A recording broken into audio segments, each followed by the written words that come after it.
پاکستان کے I T برآمدات $25 ارب سے بھی تجاوز کر سکتی ہیں۔ وزیر اعظم شہباز شریف کی زیر صدارت آئی ٹی شعبے کے اصلاحات پر جائزہ اجلاس آج اسلام آباد میں منعقد ہوا۔ وزیر اعظم کو ملک کی انفارمیشن ٹیکنالوجی برآمدات کو $25 ارب تک پہنچانے کے لیے تفصیلی لائحہ عمل پیش کیا گیا۔ وزیر اعظم محمد شہباز شریف نے وزارت انفارمیشن ٹیکنالوجی کو ملک کی آئی ٹی برآمدات اگلے 5 سال میں $25 ارب تک پہنچانے کا ہدف دیا تھا۔ وزارت انفارمیشن ٹیکنالوجی کی جانب سے وزیر اعظم کو شعبے کے مختلف حصوں کی اصلاحات اور مسائل کو دور کرنے کے لیے لائحہ عمل پیش کیا گیا۔ وزیر اعظم نے کہا کہ آئی ٹی برآمدات میں اضافے کے لیے پیش کی گئی اصلاحات کی راہ میں حائل چیلنجز سے نمٹنے کے لیے تمام ادارے مل کر تعاون کریں۔ آئی ٹی شعبے کی اصلاحات پر عمل درآمد کی میں بذات خود نگرانی کروں گا۔ انہوں نے ہدایت کی ہے کہ آئی ٹی شعبے کی اصلاحات کا پیش کردہ لائحہ عمل بہترین ہے، اب اس پر عمل درآمد یقینی بنائیں۔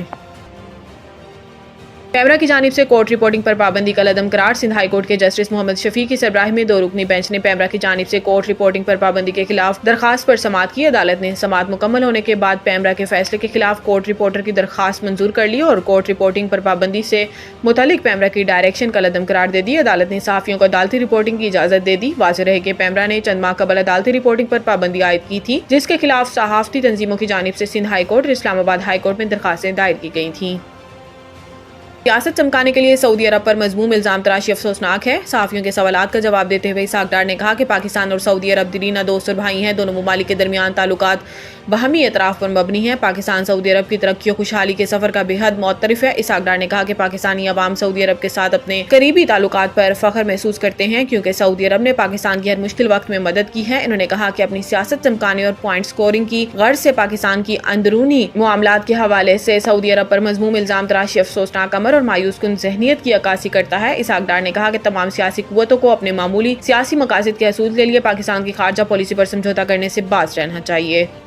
وزیر دفاع خواجہ آصف نے تصدیق کیا ہے کہ ایپیکس کمیٹی اجلاس میں آرمی چیف نے کہا کہ احتجاج کی اجازت ہے، تشدد کی اجازت نہیں۔ اس پر اجلاس میں موجود الیمن گنڈاپور خاموش رہے۔ انہوں نے کہا کہ الیمن گنڈاپور نے توشہ خانے کی بھی بات کی اور کہا کہ اس سے سب نے تحائف لیے ہوئے ہیں، لوگوں نے تحائف ضرور لیے مگر ان تحائف کو بیچ کر کاروبار نہیں کیا۔ دوسری جانب ایک بیان میں خواجہ آصف نے بشرا بی بی کے بیان پر رد عمل دیتے ہوئے کہا کہ سعودی عرب سے گھڑی لے کر بیچ سکتے ہو اور کروڑوں کا منافع بنا سکتے ہو۔ اب یہ سٹوری فلوٹ کر دی گئی ہے کہ باجوہ سے کسی نے بات کی، آپ لوگ سیاسی فائدے کے لیے کس حد تک جا سکتے ہیں۔ پی ٹی آئی کے احتجاج کے حوالے سے ان کا کہنا تھا کہ خیبر پختونخوا حکومت ایک بار پھر پنجاب اور اسلام آباد پر حملہ آور ہو رہی ہے۔ اس صورتحال میں پی ٹی آئی کو ریلیف دینے کی توقع نہیں ہونی چاہیے۔